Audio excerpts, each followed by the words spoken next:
हाँ भाई, तो आज अपने को स्टार्ट करना है क्या? नया चैप्टर लेना है, हीट। स्टार्ट करते हैं, हीट।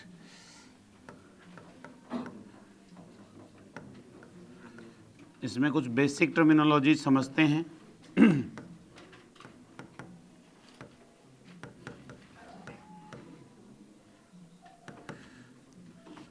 बेसिक टर्मिनोलॉजी समझते हैं। उसमें सबसे पहली टर्म जो है वो है टेम्परेचर। आपने एक बार ये समझ ली तो ये मान लो चैप्टर बहुत ईजी है, सबसे ईजी चैप्टर है हीट। टेम्परेचर सबसे पहली चीज़ है, टेम्परेचर लिखिए। It is degree of hotness. It is degree of hotness macroscopically. It is degree of hotness macroscopically, मतलब ठंडे या गर्मपन का एहसास नापने वाली चीज़ है कौन? Temperature. But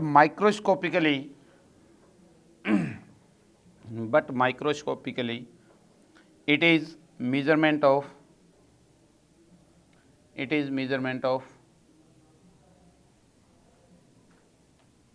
kinetic energy of molecules of substance. It is measurement of kinetic energy of molecules due to molecules of substance.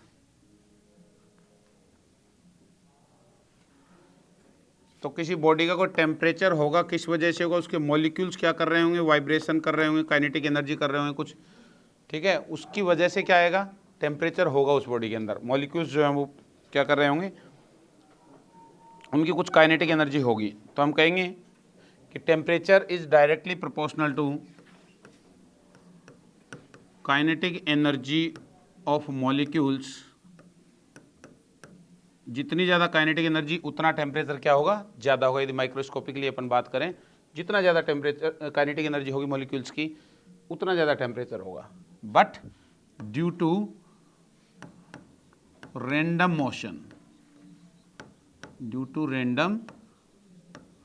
Motion, इस बात को गहराई से समझने की ज़रूरत है। ड्यू टू रैंडम मोशन, ये क्या टर्म बोला मैं? Due to random motion. Due to random motion का मतलब है कि क्या होना चाहिए? जो ये नहीं कि मैं ये कंटेनर है, इस कंटेनर को लेकर के इधर v स्पीड से भागने लग गया तो सारे मॉलिक्यूल्स की क्या हो गई? कुछ काइनेटिक एनर्जी हो गई इधर की तरफ, सारे मॉलिक्यूल्स की काइनेटिक एनर्जी हो गई, तो उससे टेम्परेचर नहीं बढ़ गया। अरे किसी चीज़ को, इस पेन को लेकर भागने लग गया तो उसकी काइनेटिक एनर्जी थोड़ी बढ़ गई। काइनेटिक एनर्जी कौन सा है? रैंडम मोशन की वजह से।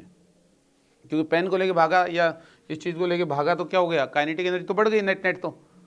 लेकिन रैंडम मोशन जो कर रहे हैं, इधर उधर कर रहे हैं, जिगजैग मोशन जो कर रहे हैं मॉलिक्यूल्स, उसकी वजह से जो उनकी जो काइनेटिक एनर्जी है वो टेम्परेचर का क्या है? मेजरमेंट बताती है। जितनी ज़्यादा होगी उतना टेम्परेचर ज़्यादा होगा। सॉलिड में क्या होगा? सॉलिड में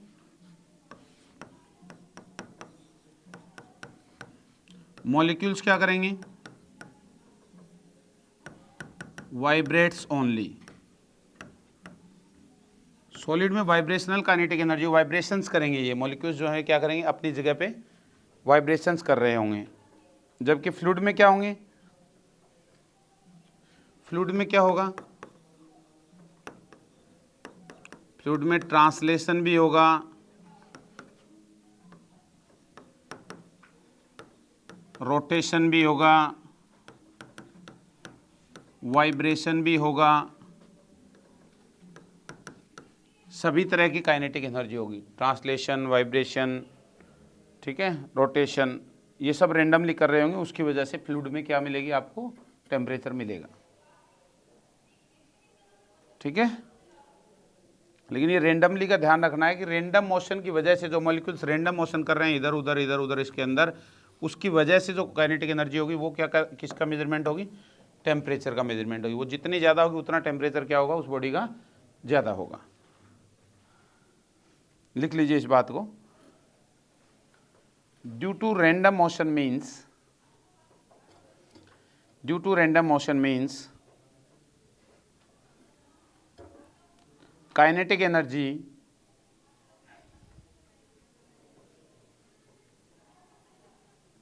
kinetic energy with respect to centre of मास,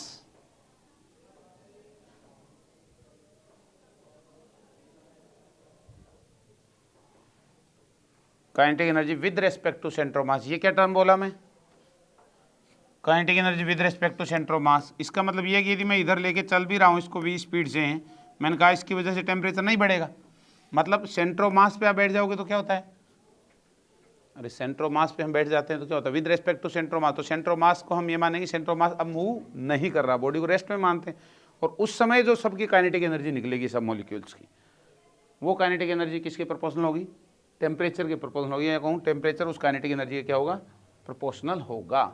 समझ में आई क्या बात, ठीक है, ये है वो रेंडम मोशन वाला चाहिए। लिखिए चेंज करके line, if the kinetic energy of any substance, if the kinetic energy of any substance become zero, if the kinetic energy of any substance become zero due to random motion, due to random motion means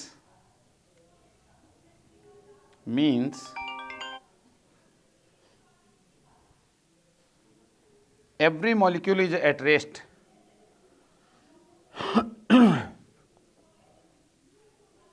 every molecule is at rest, then we call it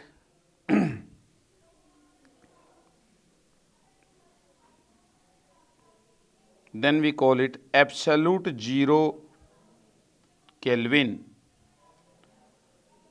या absolute zero temperature, then we call it absolute zero temperature, bracket में लिख दो zero kelvin, zero kelvin.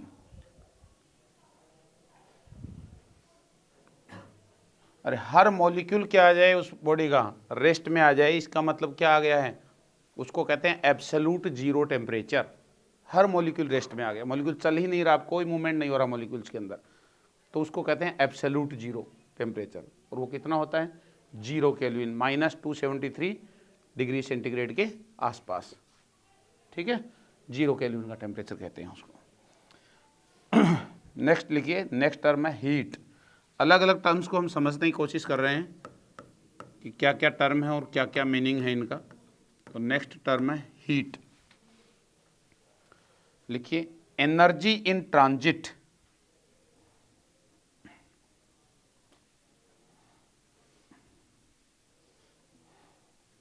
Energy in transit due to temperature difference,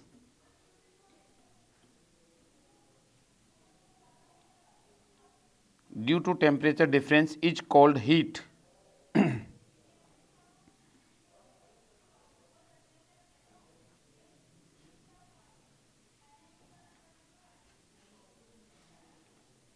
क्या लिखा, energy in transit due to temperature difference is called heat.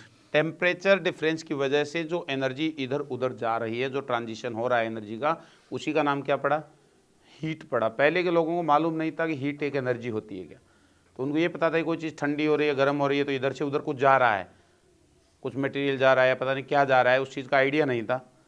तो उन्होंने क्या कहा कि कुछ इधर से उधर जा रहा है, जो इधर से उधर जा रहा है जिसकी वजह से चीज़ें गर्म हो रही हैं या ठंडी हो रही हैं, that quantity is called as heat. लेकिन बाद में क्या पता चला, लेटर ऑन ये पता चला कि हीट जो है वो क्या है, एनर्जी ही है। हीट क्या है, एनर्जी ही है। लेकिन उससे पहले उसका हीट का एक यूनिट रख दिया गया था, क्या, कैलोरी। अरे हीट का तब पता नहीं था कि ये एनर्जी है, तो उसका एक यूनिट रख दिया, बोले जो कुछ जा रहा है उसका यूनिट क्या रख दिया गया, कैलोरी रख दिया गया। लेकिन बाद में पता चला कि ये एक एनर्जी है। तो जब हम हीट की बात करेंगे तो क्या होगा, जो चीज़ फ्लो कर रही है that is called as heat. Energy एक जगह से दूसरी जगह फ्लो कर रही है, फ्लोइंग कंडीशन, फ्लोइंग स्टेट में जो एनर्जी होगी that is called as heat. आपसे ये कभी कोई सवाल नहीं पूछेगा कि इस बॉडी के अंदर कितनी हीट है, ये गलत सवाल है, बकवास सवाल है एकदम, कि किसी बॉडी के अंदर, अमुक बॉडी के अंदर हीट कितनी है, ये एकदम गलत और वाहियात सवाल है। हीट कहाँ होगी, हमेशा फ्लोइंग, फ्लो, एनर्जी फ्लो कर रही है एक बॉडी से दूसरी बॉडी में, that is called as heat. Transition हो रहा होगा उसी समय हीट की हम बातें करेंगे। क्लियर है बात, ये लिख दीजिए, CGS unit of heat is calorie.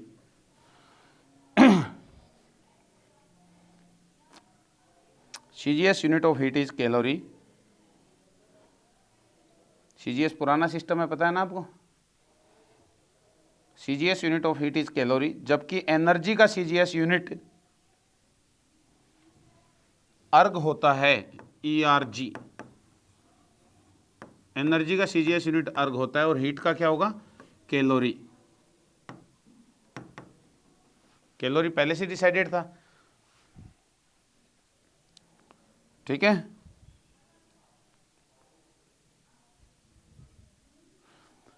JEE में सवाल आया हुआ है कि if 5 CGS unit of heat is supplied, तो 5 CGS unit of heat is supplied, that means यदि आपको कैलोरी का आइडिया नहीं है तो आप क्या सप्लाई करने वाले हो, आप 5 अर्ग लेने वाले हो, ठीक है ना। 5 CGS यूनिट ऑफ हीट का मतलब 5 कैलोरी आपको यूज करना है, ठीक है ना, न कि अर्ग, जबकि है तो दोनों एनर्जी। तो CGS यूनिट क्या है, कैलोरी है, ये आपको ध्यान रखना है। क्लियर है।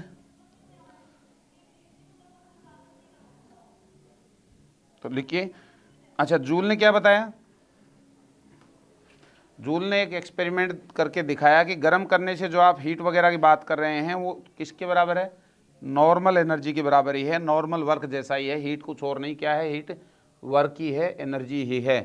जूल ने लो दिया था ना अपना, तो उसने यही बताया। तो लिखिए, joule has demonstrated, joule has demonstrated, joule has demonstrated that, Joule has demonstrated that heat is form of energy. Joule has demonstrated that heat is form of energy.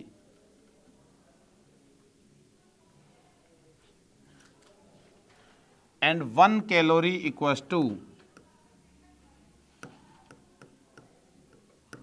4.2 joule. अरे एनर्जी का यूनिट जूल होता है, तो joule energy में या work में और calorie में क्या रिलेशन आया, 1 कैलोरी इक्वल्स टू 4.2 जूल, जो वर्क की फॉर्म वही एनर्जी में कन्वर्ट हो रही है। और ये जो नंबर है 4.2, इसको क्या कहते हैं, जूल इक्विवेलेंट। क्या बोलेंगे, जूल इक्विवेलेंट। इस 4.2 को क्या बोलते हैं, जूल इक्विवेलेंट।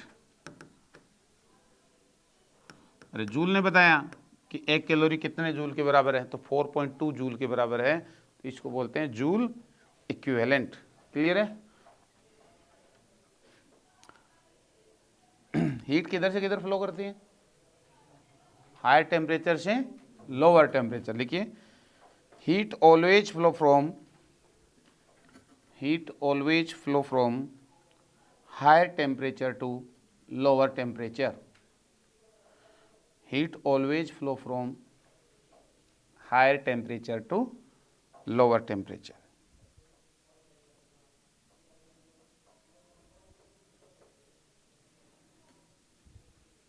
हायर से लोअर जाएगी। Next, specific heat capacity, specific heat capacity. सारी परिभाषाएं एक जगह लिख रहे हैं हम, ताकि टर्म्स को समझ आए। एक बार टर्म्स को समझ लिया तो चैप्टर में कुछ भी नहीं है इसमें। फिर स्पेसिफिक हीट कैपेसिटी एस से डिनोट कर रहे हैं, एस। तो क्या है भाई, इसमें आपने देखा है किसी चीज़ को हीट सप्लाई की जाती है तो उसका टेम्परेचर क्या होता है, बढ़ जाता है। तो कितना बढ़ जाता है, उसी से मतलब है इसका स्पेसिफिक हीट का, या उससे हीट निकालोगे तो क्या होगा, टेम्परेचर उस बॉडी का घट जाएगा। तो उसी से रिलेटेड है। लिखिए, for any substance, for any substance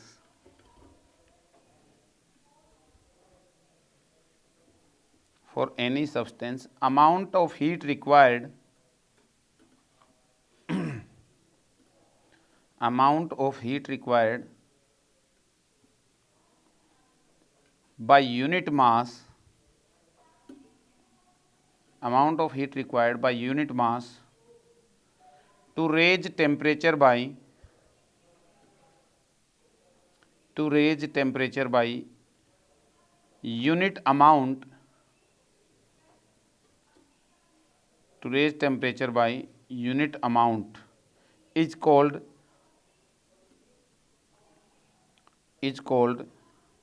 specific heat capacity.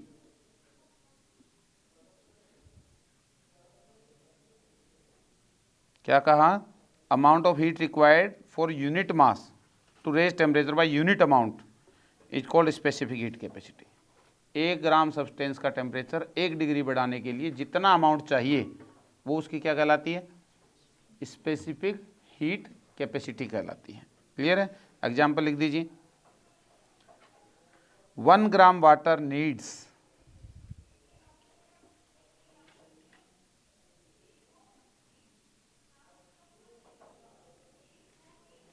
1 gram water needs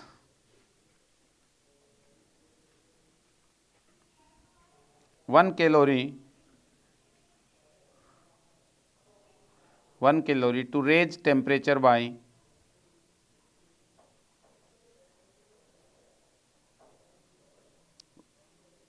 1 degree centigrade.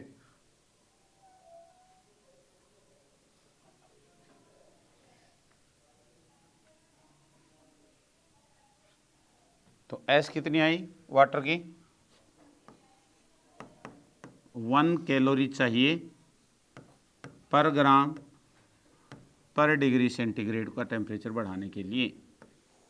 मतलब 1 ग्राम पानी है, उसका टेम्परेचर आपको 1 डिग्री सेंटीग्रेड से बढ़ाना है, इंक्रीज करना है, तो आपको कितना अमाउंट ऑफ हीट चाहिए? 1 कैलोरी 4.2 जूल चाहिए। और ये स्पेसिफिक हीट जो होती है ये सबसे ज़्यादा किसके लिए होती है? ये सबसे ज़्यादा होती है वाटर के लिए ही। इसके अलावा आप ले रहे हो क्या? कोई पत्थर है, कोई स्टील है, आपका प्लास्टिक है, लोहा है, जो भी चीज़ें, उन सब की स्पेसिफिक हीट क्या होती है? काफ़ी कम होती है, 0.2, 0.3, 0.4 होती है। इसकी कितनी होती है? 1 होती है, 1 कैलोरी।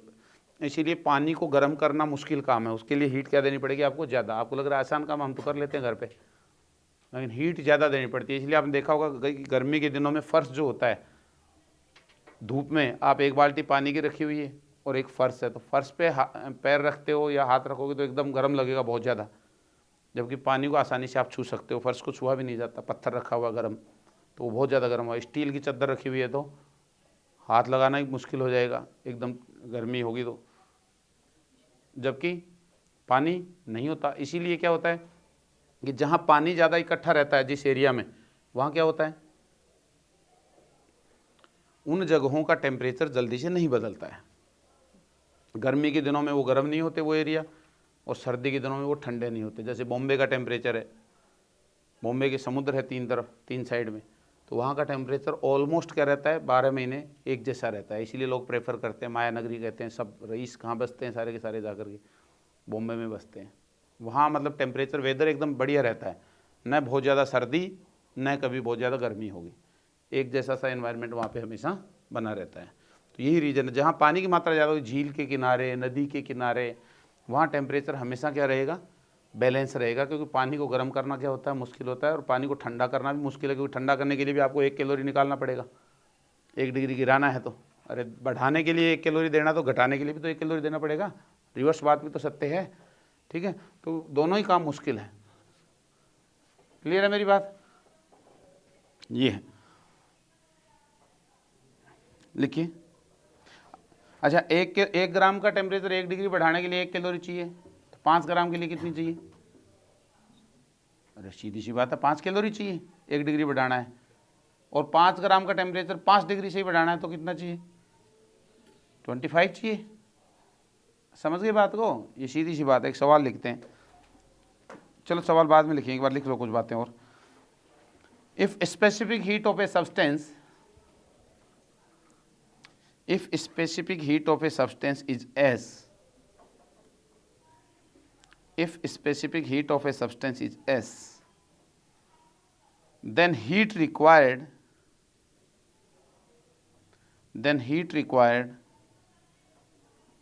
to raise the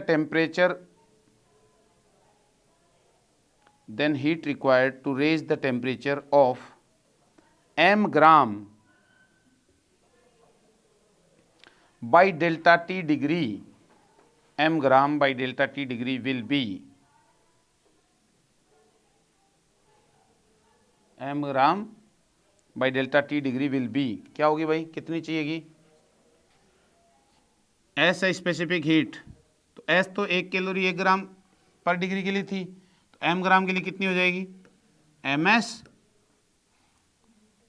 और 1 डिग्री के लिए कितना था इतनी, तो डेल्टा टी के लिए कितना हो जाएगा, इनटू डेल्टा टी, तो delta Q equals to M S delta T. इस फॉर्मूले को हम बहुत यूज भी करते हैं, delta Q equals to M S delta T, इस फॉर्मूले को हम बहुत यूज भी करते रहते हैं, ठीक है, ये है बात।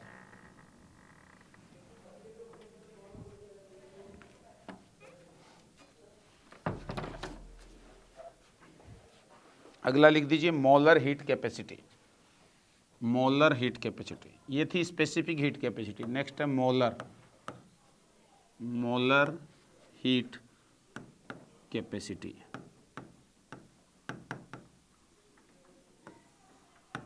मोलर में नाम क्या है, वो थी स्पेसिफिक, ये है मोलर, फर्क किसका है, मोल का, मोल का, ठीक है, लिख दीजिए for any substance, for any substance molar heat capacity is, for any substance molar heat capacity is amount of heat required, amount of heat required by 1 mole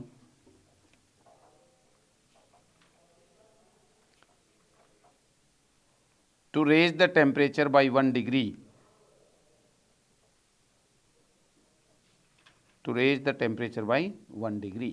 क्या फ़र्क है दोनों में भाई, वहाँ क्या था, 1 ग्राम का टेम्परेचर 1 डिग्री बढ़ाने के लिए जो चाहिए थी वो थी, यहाँ क्या है, ग्राम की जगह मोल है बस, अब ग्राम नहीं, 1 मोल अमाउंट किसी भी सब्सटेंस का, वो मोलर हो गई, 1 मोल का टेम्परेचर 1 डिग्री से बढ़ाने के लिए जो चाहिए, ठीक है।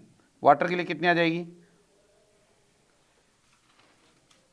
बताओ बताओ, और water molar specific heat capacity, इसको C से डिनोट करते हैं, C से।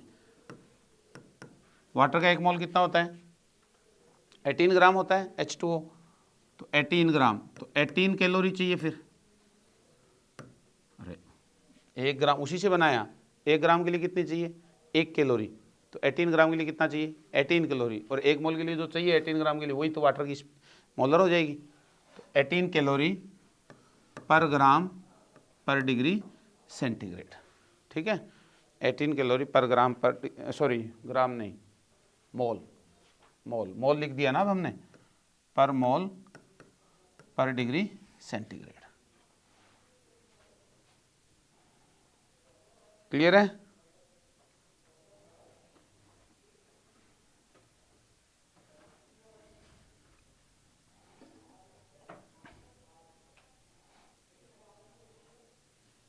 अब कई बार जेई वगैरह में सवाल आते हैं, बहुत सारी बुक्स के अंदर सिर्फ क्या लिख देते हैं, वो हीट कैपेसिटी लिख देते हैं, वो न तो मोलर लिखते हैं न क्या लिखते हैं, स्पेसिफिक लिखते हैं, सिर्फ लिख देते हैं हीट कैपेसिटी। तो कैसे पहचानोगे, यूनिट देख करके, यूनिट क्या लगा हुआ है इसको देखना है, ये कैलोरी पर मोल लगा हुआ है तो कौन सी है, मोलर, और कैलोरी पर ग्राम लगा हुआ है तो कौन सी है, स्पेसिफिक हीट है। क्लियर है ये है, तो ये ध्यान रखना है, यूनिट देख के आपको समझ जाना है। और मोलर दे रखी है तो किस में बदल सकते हो आप, स्पेसिफिक हीट में बदल सकते हो, और स्पेसिफिक दे रखी है तो मोलर में बदल सकते हो। स्पेसिफिक को मोलर में बदला ही अभी हमने वाटर के लिए, तो रिवर्स भी बदल सकते हो, 18 से डिवाइड कर दो वो आ जाएगी। क्लियर है, एक दे रखी है दूसरी में कन्वर्ट भी आप कर सकते हो, कोई दिक्कत वाली बात नहीं होनी चाहिए। देखिए specific heat capacity, specific heat capacity और molar specific heat capacity, specific heat capacity और molar heat capacity, specific heat capacity और molar heat capacity are similar things, और molar heat capacity are similar things. For solids and liquids, for solids and liquids, for solids and liquids we will assume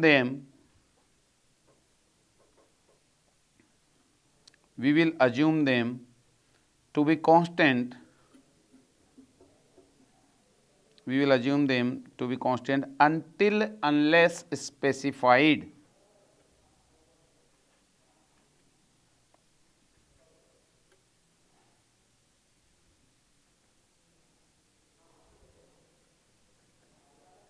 ठीक है, तो solid और liquid के लिए क्या करेंगे हम, स्पेसिफिक हीट की वैल्यू जो होती है वो टेम्परेचर पे, इम्प्यूरिटीज वगैरह पे, कुछ एक्सटर्नल फैक्टर्स पे डिपेंड करती है। लेकिन किसके लिए, सॉलिड और लिक्विड के लिए हम क्या मानेंगे, हम ये अज्यूम करेंगे कि स्पेसिफिक हीट क्या है, कांस्टेंट है। ठीक है, वही मान लेंगे, इंटीग्रेशन फेंटीग्रेशन है तो उसमें कांस्टेंट मानेंगे, जो भी चीज़ ऐसी ले रहे हैं तो। बट फॉर गैसेज, देखिए अलग लाइन से, बट फॉर गैसेज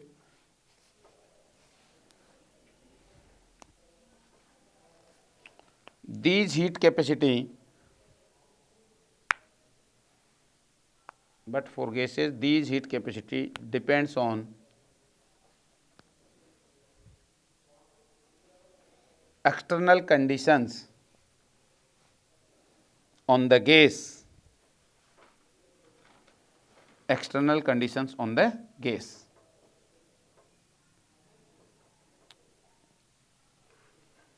ठीक है, जैसे आपसे क्वेश्चन पूछा कि what is specific heat capacity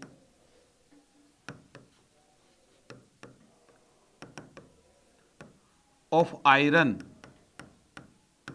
iron की स्पेसिफिक हीट कैपेसिटी बताओ। तो ये क्वेश्चन एकदम क्या है, सही क्वेश्चन है, लेजिटिमेट क्वेश्चन है, एकदम परफेक्ट क्वेश्चन है। क्यों, क्योंकि जो भी है होगा, पता नहीं होगा, नहीं पता होगा, लेकिन क्वेश्चन क्या है, एकदम सही है। ठीक है, स्पेसिफिक हीट कैपेसिटी होगी आयरन की। इन क्वेश्चन पूछे कि specific heat capacity of hydrogen बताओ, specific heat capacity of hydrogen, तो क्या बताओगे, क्यों, हाइड्रोजन एक गैस है, हाइड्रोजन एक गैस है, तो ये क्वेश्चन क्या कहेंगे, वाहियात नहीं है, अधूरा क्वेश्चन है। कैसा क्वेश्चन है, अधूरा क्वेश्चन है, बात पूरी नहीं हुई। ठीक है, अधूरा क्वेश्चन है, ये क्वेश्चन अधूरा क्वेश्चन है अपने आप में। क्यों है अधूरा, वाहियाती हो गया, अधूरा है तो पूरी तरह से बकवास सवाल हो गया। ठीक है, जब तक यह ना बोले कि एट व्हाट कंडीशन, किस कंडीशन पे पूछ रहे हो वो बताओ भाई। अरे उसको बोलना पड़ेगा कि find out specific heat capacity of hydrogen if its volume is constant, if it's pressure is constant, if its density is constant, कोई सी एक चीज बोलनी पड़ेगी। समझे क्या, स्पेसिफिक हीट कैपेसिटी हाइड्रोजन की बताओ यदि उसका प्रेशर कांस्टेंट रखा जाए, स्पेसिफिक हीट कैपेसिटी हाइड्रोजन की बताओ जब उसका वॉल्यूम कांस्टेंट रखा जाए, एस बताओ जब उसकी डेंसिटी कांस्टेंट रखी जाए। ये कुछ ना कुछ तो बोलना ही पड़ेगा जब वो यदि स्पेसिफिक हीट कैपेसिटी या मोलर हीट कैपेसिटी पूछेगा तो। लेकिन पानी के लिए, लोहे के लिए, लकड़ी के लिए, आयरन के लिए, इन सब के लिए पूछेगा तो सही सवाल है, क्योंकि उसकी वैल्यू क्या है, कांस्टेंट है। गैस वाली किस पे डिपेंड करती है, कंडीशंस पे, एक्सटर्नल कंडीशंस पे डिपेंड करती है। ठीक है, चलिए उतार लिए इसको, ये है। सवालों से क्लियर करते हैं इस बात को कि क्या मतलब है। लिखिए question, specific heat capacity of hydrogen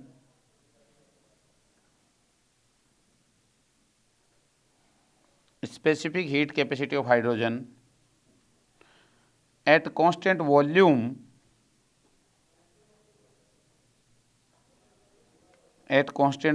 is 0.2 calorie per gram, volume is 0.2 calorie पर ग्राम पर degree centigrade.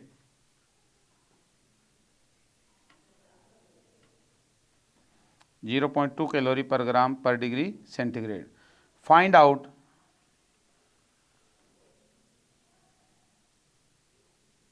Molar heat capacity,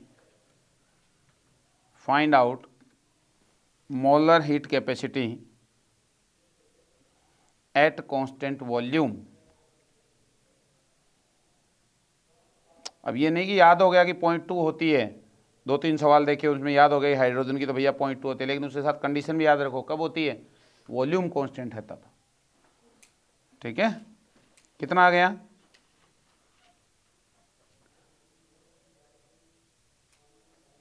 अरे स्पेसिफिक दे दी 0.2 तो मोलर कितनी हो जाएगी हाइड्रोजन की, 0.4 हो जाएगी। कुछ करना थोड़ी है इसमें सवाल में, 2 से मल्टीप्लाई तो करना H2, अरे मोल से मल्टीप्लाई कर दो, मोल में कितने ग्राम उससे। नेक्स्ट लिखो हीट कैपेसिटी, हीट कैपेसिटी अगली टर्म, हीट कैपेसिटी। जेई बहुत गलतियां करता है, ध्यान रखोगे, पहचानोगे किससे कि मोलर है, स्पेसिफिक है या हीट कैपेसिटी है, सिर्फ और सिर्फ यूनिट से पहचानना है क्वेश्चंस में, ध्यान रखना है। ठीक है, ये आपको ध्यान रखना है, यूनिट से पहचानना। लिखिए it is defined for an object, it is defined for an object. किसके लिए डिफाइन करेंगे इसको, ऑब्जेक्ट के लिए डिफाइन करेंगे। एक मिनट भैया, हेलो जी सर, गुड मॉर्निंग, मैं ऑनलाइन क्लास में था, बताओ सर। जी जी, हाँ हाँ, जी जी, अमित जी से बात करवा दो मेरी।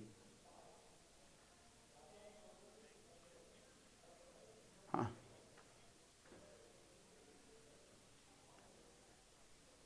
जी जी जी, आ जाओ आप, ले लीजिए गोरखा जी से ले लीजिए तो वो ठीक है। हाँ बेटा, क्या लिखा आपने,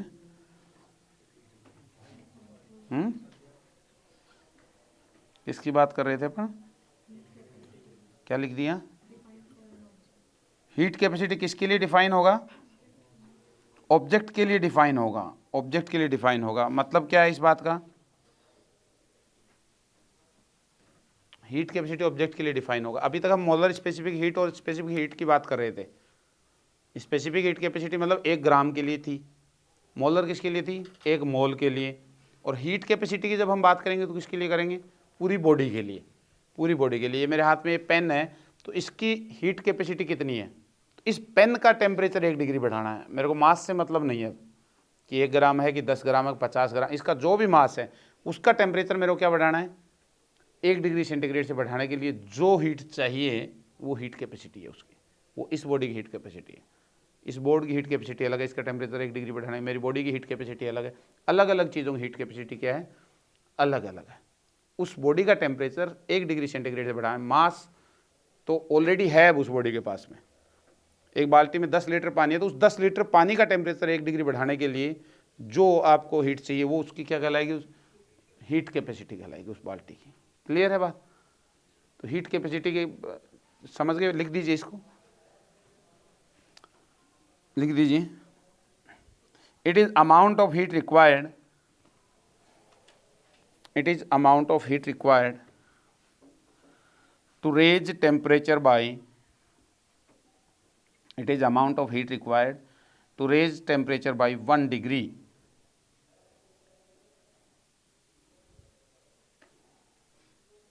ठीक है। टोटल हीट कितनी चाहिए उस बॉडी को, to raise temperature by 1 degree.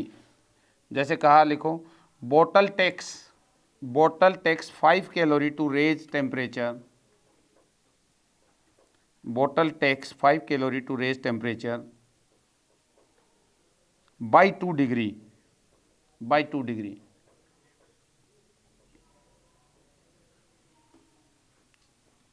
तो इसका क्या मतलब है, बोतल की हीट कैपेसिटी कितनी है, 2.5 हो गई ना।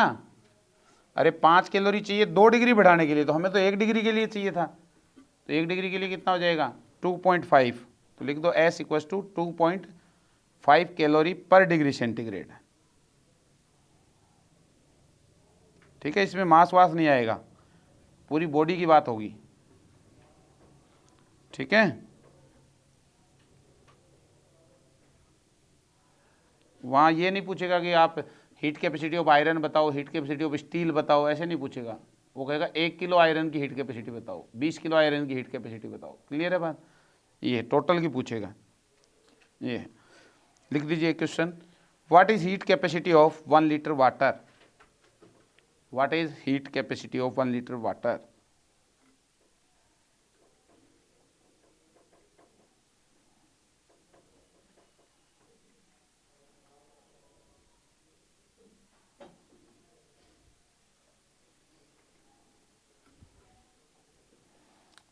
Heat capacity of 1 litre water. तो 1 लीटर वाटर की 1 लीटर वाटर की 1 लीटर वाटर कितना होता है रे? कितने ग्राम होता है? हैं? अरे 1000 ग्राम होता है, यही है ना। और 1 ग्राम का हमें पता है कि 1 ग्राम का टेम्परेचर बढ़ाने के लिए कितना चाहिए होती है? 1 कैलोरी चाहिए होती है। तो 1000 ग्राम के लिए कितनी चाहिए? 1000, तो हम लिख देंगे 1000 कैलोरी पर डिग्री सेंटीग्रेड। अब ग्राम थोड़ी आएगा, ठीक है, 1000 कैलोरी पर डिग्री सेंटीग्रेड। समझ गए क्या है हीट कैपेसिटी? जो भी बॉडी गिवन है उस बॉडी का टेम्परेचर 1 डिग्री से बढ़ाना है। 1 लीटर पानी दिया तो 1 लीटर का बनाना है, 10 लीटर देता हूँ 10 लीटर का 1 डिग्री से बढ़ाना के लिए जो चाहिए था। तीनों को इंटर रिलेट कैसे करेंगे हम, ये है ही बात आपके पास। एक और लिखिए question, heat capacity of benzene is, benzene, heat capacity of benzene is 0.5 calorie पर ग्राम पर degree centigrade.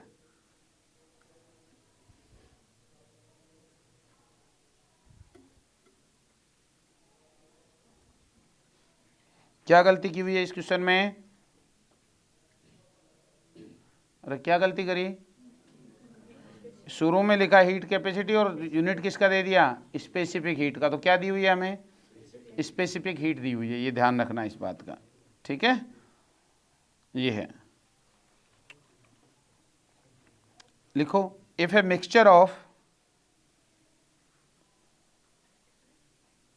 if a mixture of 800 gram water and 200 gram benzene is made, if a mixture of 800 gram water and 200 gram benzene is made,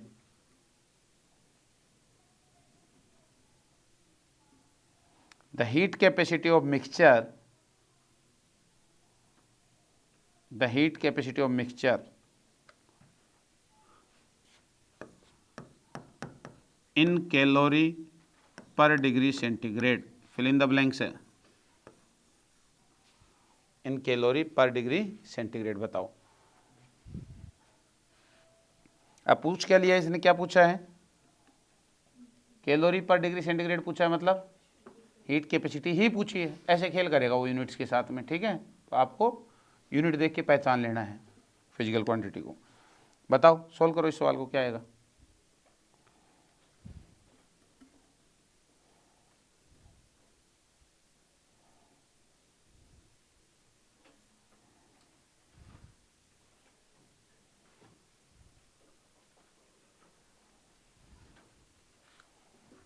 अरे बताओ, 800 ग्राम पानी को कितनी चाहिए?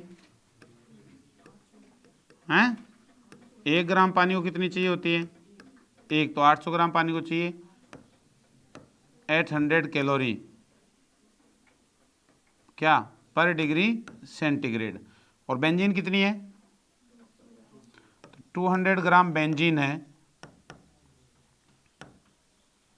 उसके लिए क्या चाहिए? दे रखी है आपको स्पेसिफिक हीट 0.5 दी हुई है। तो इतने 200 ग्राम के लिए कितनी चाहिए?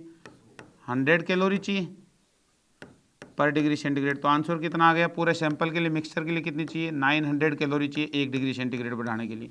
और वही तो होती है हीट कैपेसिटी, कैलोरी पर डिग्री में पूछा है। ठीक है, तो आंसर होगा 900 कैलोरी पर डिग्री सेंटीग्रेड। अब आपको फॉर्मूला रटना ही है तो रट सकते हो कि S equals to M1S1 plus M2S2 and so on, या S equals to summation of MISI। लेकिन ज़रूरत है क्या रटने की? सवाल तो कर लिया हमने, सीधा समझ के रखिए बस, रटो तो फॉर्मूला है MS का, कहाँ ज़रूरी है।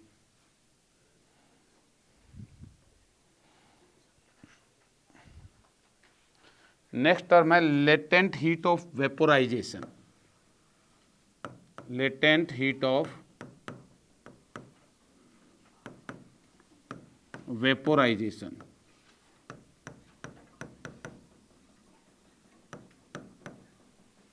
सभी टर्म्स को समझ लेते हैं हम एक साथ, है ना, ताकि हमें प्रॉब्लम ही नहीं आए। लेटेंट हीट ऑफ वेपोराइजेशन लिखिए, amount of heat required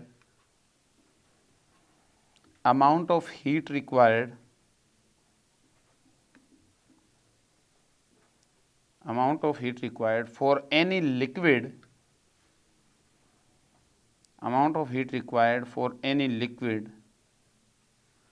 to convert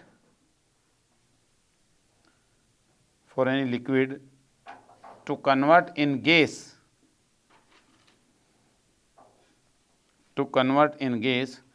per unit mass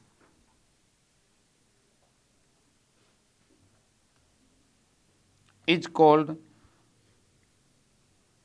latent heat of vaporization।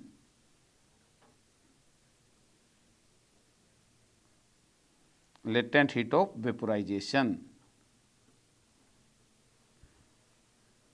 अरे किसी भी लिक्विड को यदि गैस की फॉर्म में बदलोगे आप तो कुछ अलग से हीट चाहिए उनके बॉन्ड्स को ब्रेक करने के लिए, बॉन्ड टूटते हैं उसके लिए अलग से, उसको लेटेंट का मतलब छुपी हुई, वो टेम्परेचर नहीं बढ़ाएगी, वो लेगी तो वो बॉन्ड टूटने में खर्च हो जाएगी, वो काइनेटिक एनर्जी को इंक्रीज नहीं करेगी, मॉलिक्यूल्स के रैंडम काइनेटिक एनर्जी जो हम बात कर रहे थे, समझ गए।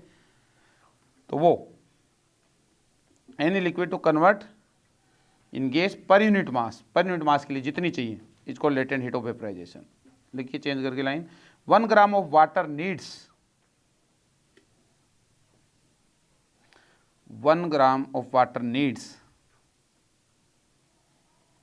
540 calorie to convert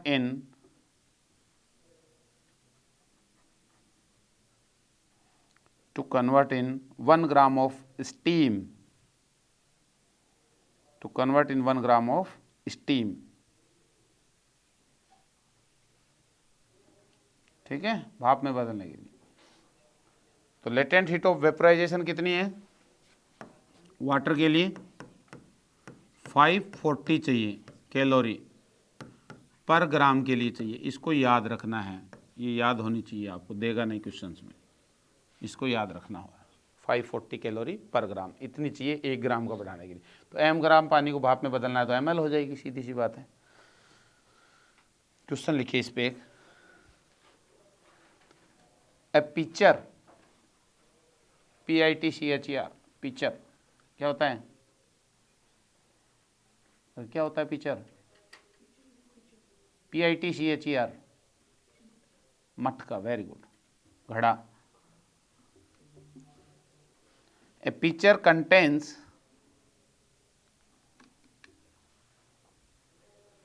5 litre of water, 5 litre of water at 25 degree centigrade।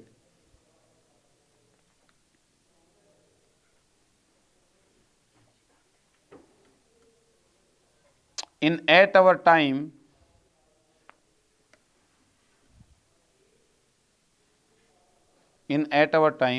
10 gram of water get evaporated।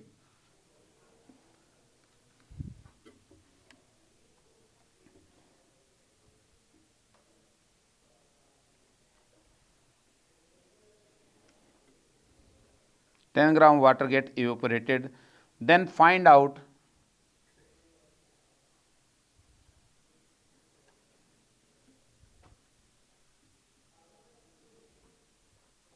Find out final temperature of water.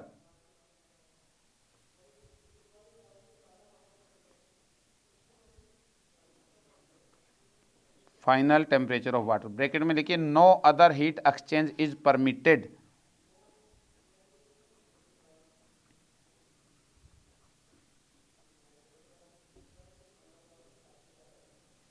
No other heat exchange is permitted. क्या करेंगे सवाल में, क्या कहा है? अरे एक मटका है और उस मटके में कितना है पानी है? 5 लीटर। 5 लीटर मतलब कितना? 5000 ग्राम पानी है उसमें, 5 लीटर का मतलब। अब इससे क्या हुआ, वेपोराइजेशन हो रहा है। अरे वो होता है ना पानी, उड़ता है ना मटके से, ठंडा तभी तो होता है। देखो अभी समझो प्रोसेस को, कैसे मटके का पानी ठंडा होता है, ये समझ में आएगा इस सवाल से। तो ये 5000 ग्राम पानी क्या हो गया भैया, इसमें से 10 ग्राम उड़ गया कितने घंटे में? 8 घंटे में, जितने भी घंटे में उड़ गया। तो 10 ग्राम वाटर किस में कन्वर्ट हुआ है? वेपर में। उसी टेम्परेचर पे हुआ होगा 25 पे।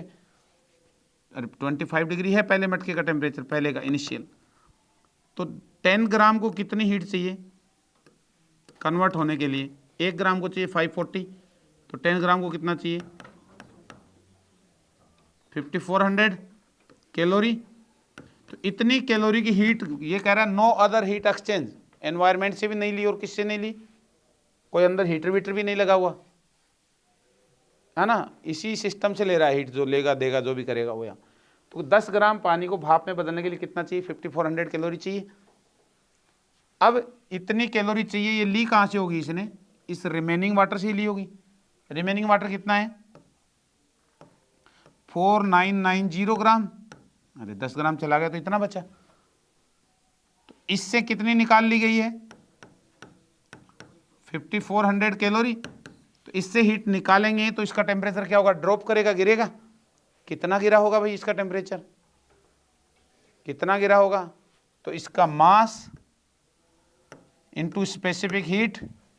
अरे 1 कैलोरी निकालेंगे तो 1 डिग्री से गिरेगा 1 ग्राम का, तो m के लिए ms डेल्टा टी। अरे बोलो ms delta T. s 1 calorie निकालेंगे 1 ग्राम से और 1 डिग्री सेंटीग्रेड टेम्परेचर गिर जाएगा, 1 ग्राम के लिए तो m ग्राम के लिए ms, और डेल्टा टी गिरेगा तो इंटू डेल्टा टी। अरे बढ़ेगा या गिरेगा, रिवर्स बात है ना। तो s स्पेसिफिक हीट है उसकी, किसकी? पानी की। m ग्राम बचा, उससे निकाली, ये कितना? 5400 कैलोरी। क्या यही करेंगे हम? इसी से निकल गई। अब m कितना यूज करूं? अब वो दे देगा सवाल में अप्रोक्सीमेशन कि 4990 5000 के लगभग बराबर ही है, तो 5000 ले लें। एग्जैक्ट भी सोल्व कर सकते हो, कोई प्रॉब्लम नहीं है, लेकिन सॉल्यूशन इजी हो जाएगा थोड़ा। तो ये 5000 इंटू एस कितना? एस कितना? अरे 1 ही ले ना, वाटर ही तो है, specific heat into temperature delta T, that is equal to 5400। कितना आ जाएगा आंसर बताइए? डेल्टा टी कितना आएगा? अरे 2 जीरो तो कैंसिल हो गई, कितना आएगा? 5 से डिवाइड कर दो, कितना है? 1.08 डिग्री सेंटीग्रेड का चेंज आया। इतना बढ़ेगा या घटेगा? घटेगा। इतना निकाल ली ना आपने एम एस डेल्टा टी से, delta M S delta T निकाल लिया आपने, एम मास के लिए एस 30 पे डेल्टा टी टेम्परेचर चेंज किया तो एम एस डेल्टा टी निकल गई, और वो इसके इक्वल है। तो 1.08 का चेंज आया तो 25 डिग्री था मटके का, अभी फाइनल टेम्परेचर क्या हो जाएगा 25 से घट करके? 23.92 डिग्री सेंटीग्रेड मटके का पानी हो गया ठंडा। समझ में आया मटके में पानी कैसे ठंडा होता है? ऐसे ठंडा होता है मटके में पानी, नोट कर दो। तो वेपोराइजेशन होने के लिए 100 डिग्री पे बॉईल होना जरूरी नहीं है पानी का, दिमाग में रखें। पानी किसी भी टेम्परेचर पे क्या हो सकता है? वेपोराइज हो सकता है, उसके लिए उबालना ज़रूरी नहीं है। लेकिन मेल्टिंग करवाने के लिए 0 डिग्री पे ही होना चाहिए। आइस मेल्ट कब होगी? जब 0 डिग्री पे आएगा तभी मेल्ट होगी। लेकिन वेपोराइजेशन के लिए 100 डिग्री नहीं, किसी भी टेम्परेचर पे वेपर बन सकती है। क्लियर है बात?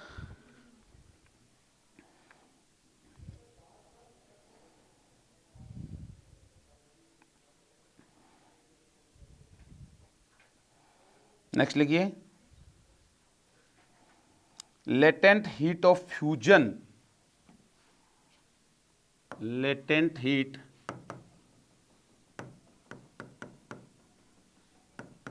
of fusion, latent heat of fusion, latent heat of fusion क्या है भाई? The amount of heat required, the amount of heat required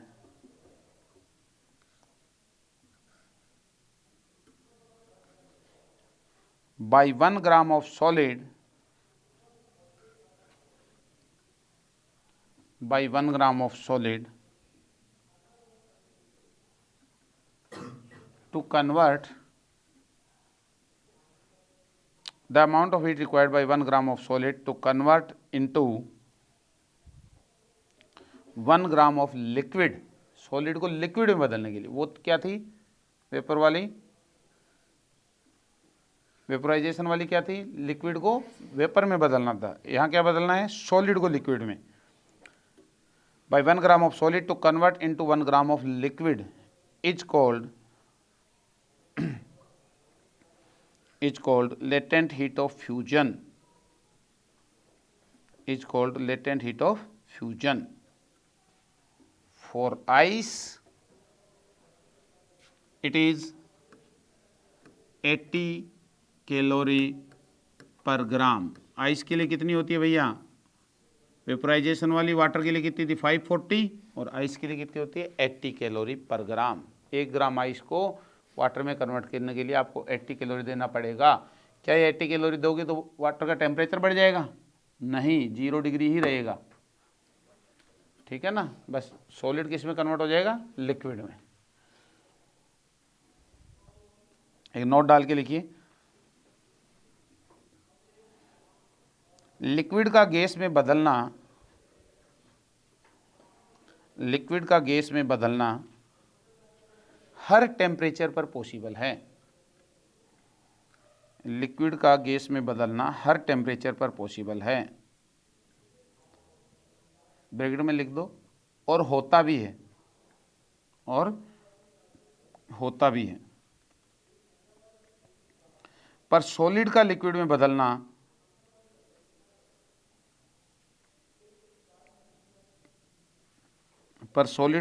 बदलना सिर्फ एक स्पेसिफिक टेम्परेचर पर होता है। सिर्फ एक स्पेसिफिक टेम्परेचर पर होता है, जिसे मेल्टिंग पॉइंट कहते हैं, जिसे मेल्टिंग पॉइंट कहते हैं।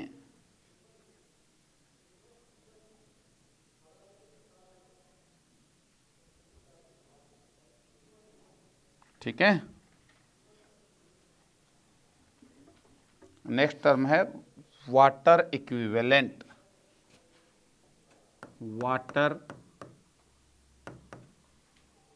इक्विवेलेंट, ये सब टर्म्स आएंगी, इनको समझ लेते हैं हम पहले ही, फिर सवाल कुछ भी नहीं बचेगा आपके लिए। वाटर इक्विवेलेंट क्या है भाई? वाटर इक्विवेलेंट किसे कहेंगे हम?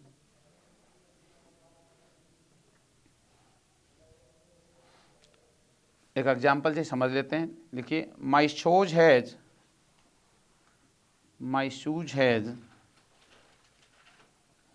Water equivalent 60 gram. My shoes has water equivalent 60 gram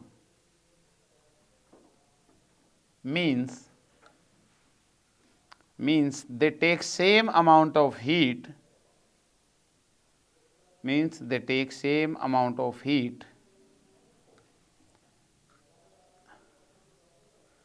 as 60 gram of water, in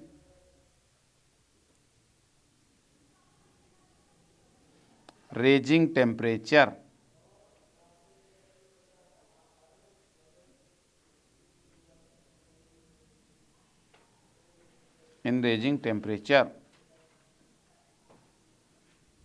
क्या मतलब है इस बात का कि मेरे जूते का टेम्परेचर 5 डिग्री बढ़ाना है, इसका मतलब वो उतनी ही हीट लेगा जितना 60 ग्राम पानी का टेम्परेचर 5 डिग्री से बढ़ाना है। तो बताओ, कह दिया कि water equivalent of my shoes is 60 ग्राम, तो क्या लिखोगे कि मेरे जूते का टेम्परेचर 5 डिग्री बढ़ाना, बताओ जूते को कितनी हीट सप्लाई की जाए। तो आप 60 ग्राम वाटर को जितनी चाहिए उतनी, तो बताइए 60 ग्राम वाटर को कितनी चाहिए। अरे 60 इंटू 1 इंटू 5, क्लियर है बात, एम एस डेल्टा टी ये है। तो यही होता है वाटर इक्विवेलेंट, एकदम सिंपल बात है। इक्विवेलेंट वाटर उसके, इस बोर्ड का टेम्परेचर 10 डिग्री से बढ़ाना है, इसका वाटर इक्विवेलेंट 100 है, इसका क्या मतलब है, मतलब इस बोर्ड का टेम्परेचर 10 डिग्री बढ़ा दो या 100 ग्राम पानी का टेम्परेचर 10 डिग्री बढ़ा दो, एक ही बात है, उतनी चाहिए इसको हीट। समझ गए बात को, ये है वाटर इक्विवेलेंट। नोट डाल के लिखिए, किसी का वाटर इक्विवेलेंट दिया है,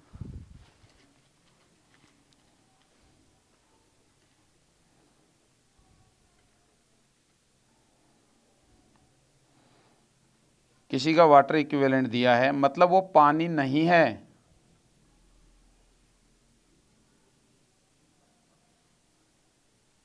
मतलब वो पानी नहीं है, उसको बॉईल मत करा देना, ये ध्यान रखने वाली बात है।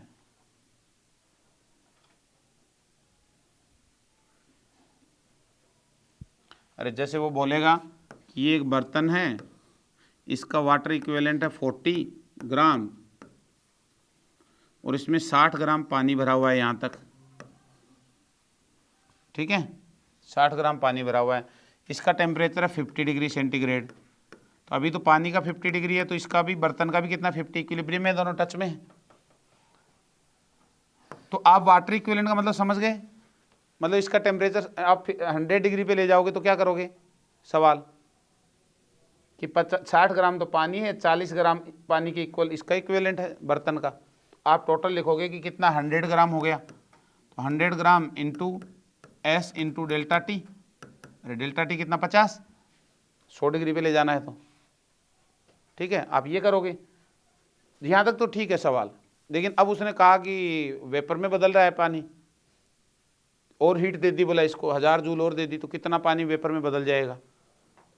तो उस समय आप इसको मत करा देना, ये बर्तन थोड़ी पिघल जाएगा, उस समय आपको किसको डील करना पड़ेगा, सिर्फ 60 को डील करना पड़ेगा। इसलिए सबसे अच्छा तरीका क्या है कि 40 ग्राम को अलग ही डीलिंग रखिए ना यार, 40 into S into delta T plus 60 into S into delta T, तो क्लैरिटी रहेगी कि भैया ये अलग अलग चीज़ें हैं।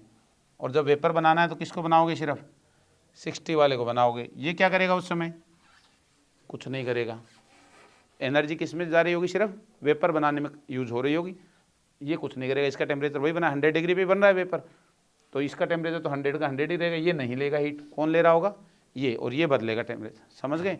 और मान लो कि 120 डिग्री चला गया टेम्परेचर, वेपर का टेम्परेचर बंद कर रखा है, कुछ ऐसा कुछ मैकेनिज्म किया है, तो 120 डिग्री चला गया, तो पहले वेपर किस में कन्वर्ट, ये 60 ग्राम किस में कन्वर्ट हुई है, वेपर में, फिर एम एस डेल्टा टी लगाएंगे अगले 20 डिग्री के लिए, लेकिन इसके लिए सिर्फ एम एस डेल्टा टी ही लगेगा 20 के लिए, इसके लिए M into L latent heat नहीं लगेगा।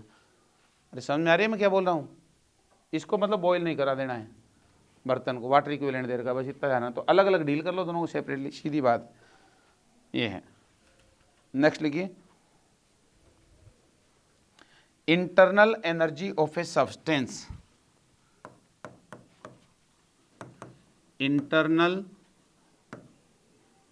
Energy of a substance,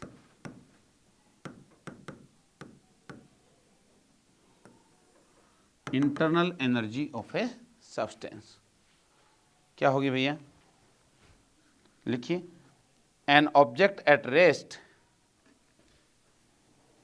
an object at rest will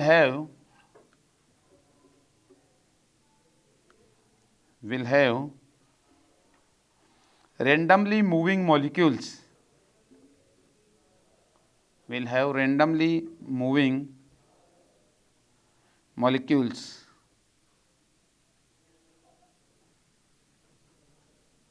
and these molecules will have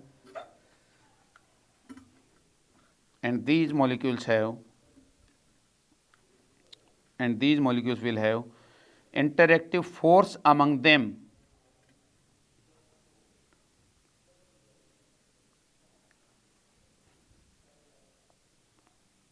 and these molecules will have interactive force among them. So they have kinetic energy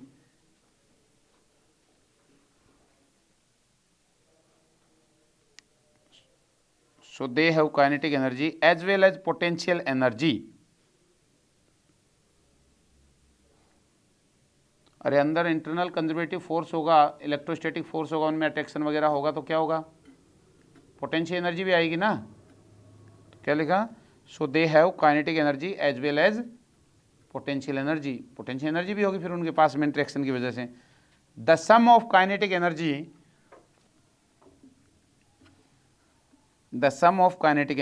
and potential energy is called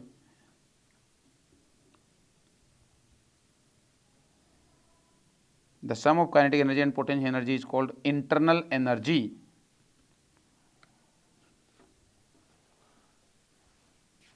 तो U क्या होगा भाई, kinetic energy due to random motion, ये समझ में आएगी, जो कि शुरू में ही बात, प्लस पोटेंशियल एनर्जी किसकी वजह से होगा,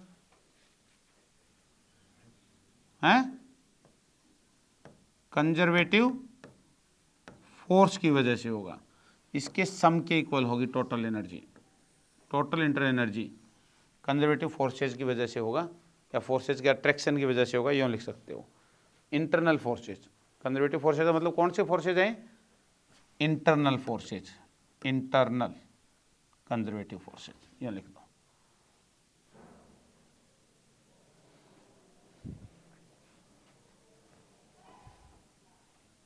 In ideal gas, we will assume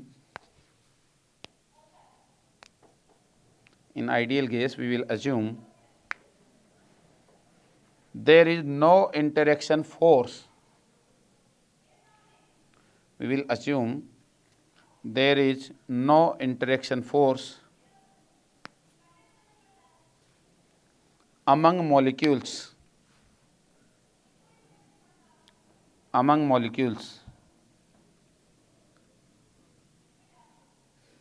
So its internal energy is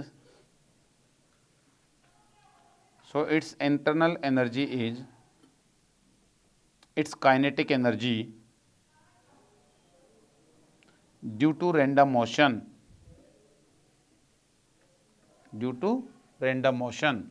तो आइडियल गैस के लिए क्या हो जाएगी भैया, आइडियल गैस में मानते हैं मॉलिक्यूल में कोई इंटरेक्शन नहीं होता, वहाँ सिर्फ इंटरनल एनर्जी जो होगी वो किसकी वजह से होगी, kinetic energy due to random motion of molecules होगी, सिर्फ ये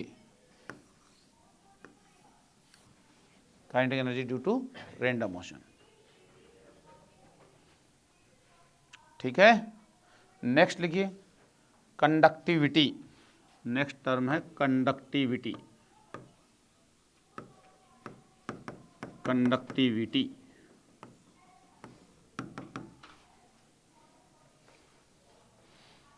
Conductivity of a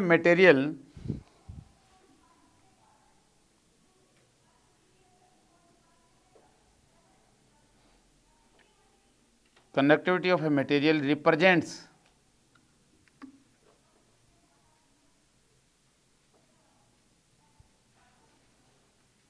the rate of heat flow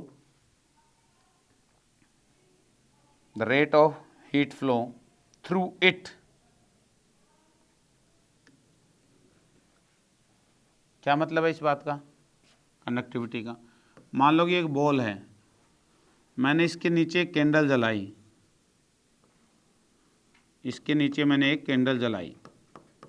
तो ये इस हिस्से को गर्म कर रही है. मैंने कहा इसकी कंडक्टिविटी लो है. लो कंडक्टिविटी मीन्स ये सिर्फ बॉल के इसी हिस्से को गर्म करेगी. और मैं कहूँगी हाई कंडक्टिविटी मीन्स हम ये मान के चलेंगे विद इन 0 टाइम पूरी बॉल को सप्लाई हो रही है, सारी बॉल का टेम्परेचर क्या है, सेम होता चला जा रहा है. ये वर्ड आएंगे सवाल के बीच में, आप यूँ इग्नोर मार के छोड़ दोगे तो सवाल गलत हो जाएगा।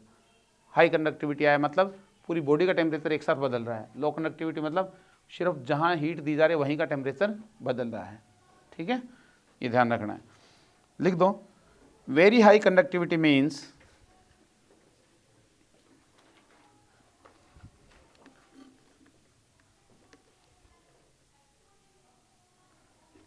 वेरी हाई कंडक्टिविटी मीन्स आप बॉडी के किसी भी पार्ट को, आप बॉडी के किसी भी पार्ट को हीट दें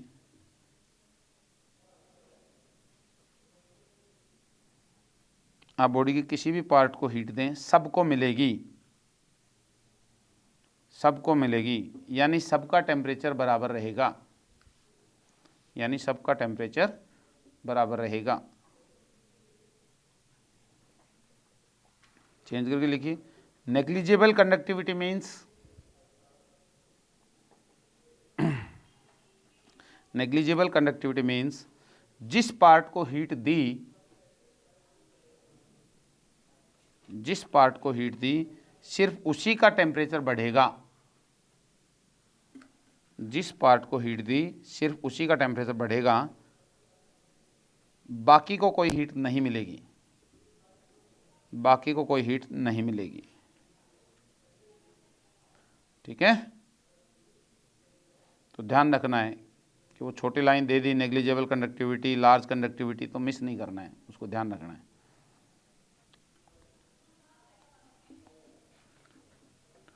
नेक्स्ट टर्म है थर्मोडायनेमिक सिस्टम।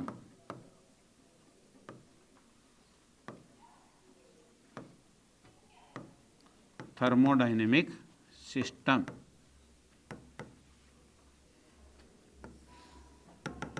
किसे कहेंगे? थर्मोडायनेमिक सिस्टम भाई।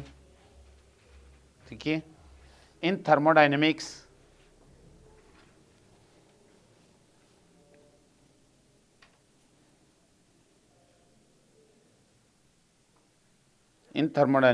the gas under observation is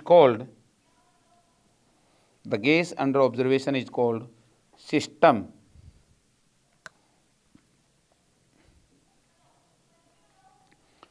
Everything else is surrounding.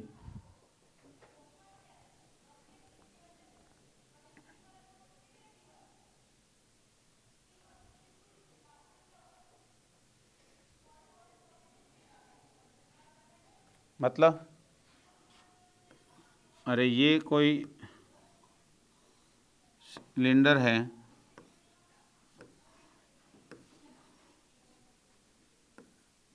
और इसके अंदर ये पिस्टन लगा हुआ है, ठीक है, और इसमें भरी हुई है गैस। अब इसके अंदर एक हीटर भी लगा हुआ है, बाहर एटमॉस्फेयर भी है, बाहर एटमॉस्फेयर भी है। ये सिलेंडर की वॉल्स हैं। तो आपके कहा जाए कि थर्मोडायनेमिक्स में सिस्टम किसको कहा जाए कि जब गैस की बात की जा रही है तो गैस ही क्या है? सिस्टम है। The gas under observation is called as system, anything other is surrounding, बाकी सब सराउंडिंग है। तो यहाँ इस गैस की बात करें तो गैस क्या है? सिस्टम है हमारा। ये क्या है? हीटर क्या है? सराउंडिंग। वॉल्स क्या है? सराउंडिंग। इसमें कोई मान लीजिए कि इसके अंदर ये मान लें अपन बड़ा है रूम, इसके अंदर कोई चिड़िया उड़ रही है, वो क्या है? सराउंडिंग है। इसमें आपने कोई पतंग उड़ाने लग गए आप अपने, तो वो क्या है? सराउंडिंग है। सब कुछ सराउंडिंग है। मतलब सिस्टम कौन है? गैस। गैस ही सिर्फ सिस्टम है। The gas under observation is system, anything else is surrounding. Clear है? ये ध्यान रखना है। कुछ टर्म्स लिखते हैं सिलेंडर के लिए।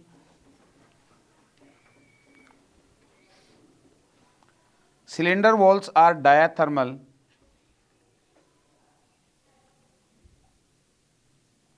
सिलेंडर वॉल्स आर डायाथर्मल और हाईली कंडक्टिंग।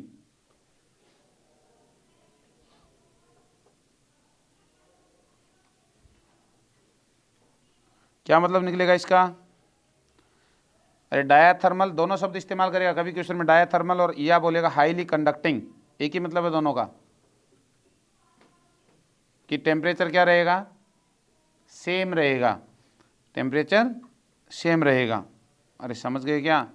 अरे एक कंटेनर है, इसमें यहाँ आपने ये यहाँ से डिफ्रेंशिएट किया हुआ है, इसमें है गैस 1 और इसमें है गैस 2, और आपको बोला कि ये दीवार जो वो क्या है, डायाथर्मिक है। इसका मतलब क्या है कि इधर का टेम्परेचर और इधर का टेम्परेचर कुछ भी इसका बढ़ा दो आप, इसका अपने आप बढ़ जाएगा, इसका बढ़ा दो आप, इसका अपने आप बढ़ जाएगा। कंडक्टिंग या क्या है, डायाथर्मल वर्ड बोल रहा है, तो ध्यान रखना है ये टर्म से जाना। बाकी थर्मोडायनेमिक्स में फ्री के नंबर है, बहुत ईजी है चैप्टर, बहुत ईजी चैप्टर है, देखोगे तुम। तो लिख दो। दूसरी चीज क्या लिखेगा, walls are non conducting, walls are non conducting और एडियाबेटिक। इसका क्या मतलब है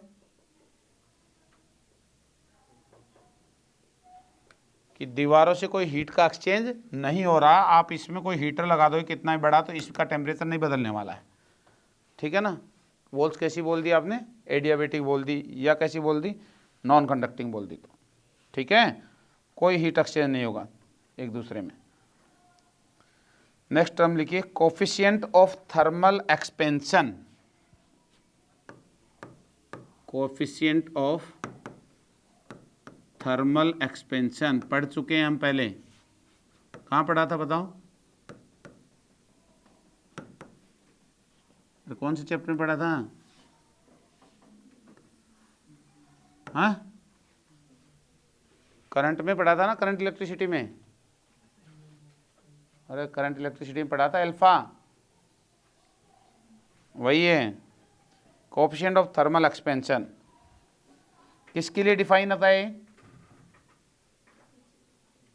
वेरी गुड, किसी भी फिजिकल क्वांटिटी के लिए डिफाइन होता है, किसी भी चीज़ का होता है। थर्मल कोएफिशिएंट का भी थर्मल कोएफिशिएंट होता है, बताया था ना, अल्फा खुद टेम्परेचर पे डिपेंड कर रहा हो तो वही बात है। तो लिख लीजिए, any physical quantity, any physical quantity if it depends on temperature, if it depends on temperature, we can define alpha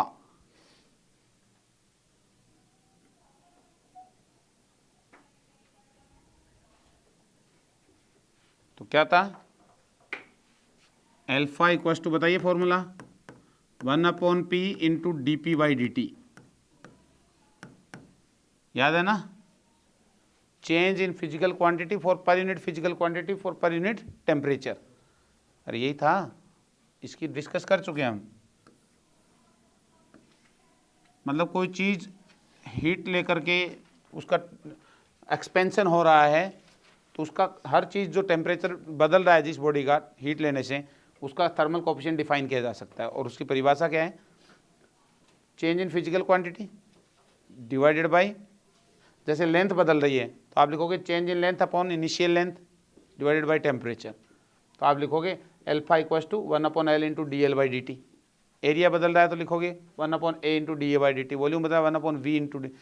अरे कुछ भी बदल रहा है, जो भी चीज़ बदल रही है, रेजिस्टेंस बदल रहा है तो लिखोगे 1/R इंटू dR/dt। जो भी चीज़ बदल रही है उसको ऐसे लिखेंगे। इसके दो सॉल्यूशन लिखे थे हमने, याद हो तो बताइए मेरे को ज़रा, क्या सॉल्यूशन आते हैं फिजिकल क्वांटिटी के? P equals to P0 e power alpha T, alpha delta T. अरे था क्या है? और दूसरा क्या था, क्या था बोलो? P equals to P0 1 plus alpha delta T. अरे इसी को इंटीग्रेट करते हो तो ये दोनों आ जाती हैं। ये कब था और ये कब था, कंडीशन ध्यान है। ये कब था, जब अल्फा कांस्टेंट हो, बाहर आ गया था इंटीग्रेशन से अल्फा dt का, और dt का इंटीग्रेशन डेल्टा टी बन गया था।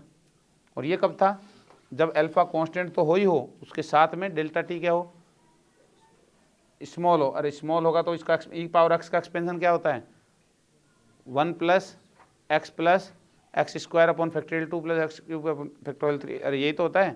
तो हायर ऑर्डर टर्म्स को क्या मान लेते हैं हम, नेग्लिजिबल। तो ये बन जाता है P equals to P0 1 plus alpha delta T.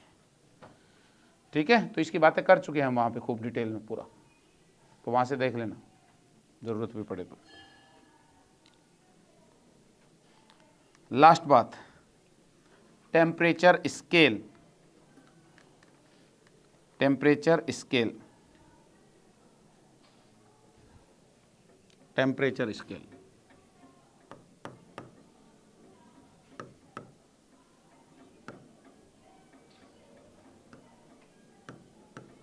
Temperature scale क्या होती है भाई? अरे जो डिग्री सेंटीग्रेड, फ़ारेनहाइट, केल्विन वगैरह जो मेजर करते हैं वो। Generally temperature scales are water based,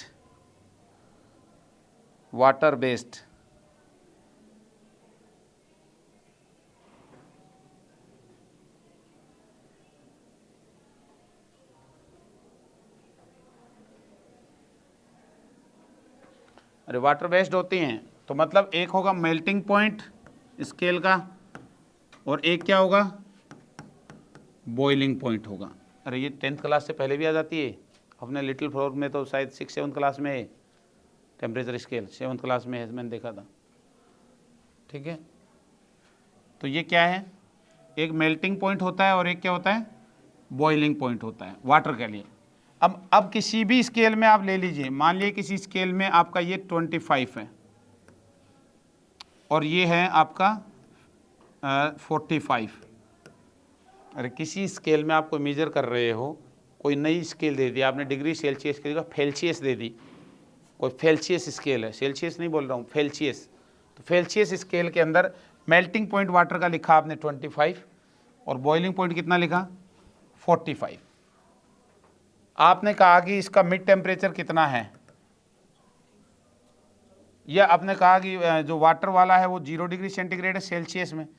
अरे ये फेल्सियस है, ये सेल्सियस में 0 डिग्री है और ये कितना है, 100 डिग्री सेल्सियस है। तो आपने कहा कि 50 डिग्री सेंटीग्रेड वाटर है, वो फेल्सियस में बताओ कितने है, कितने फेल्सियस के बराबर है। तो कैसे निकालोगे कितने फेल्सियस के बराबर है?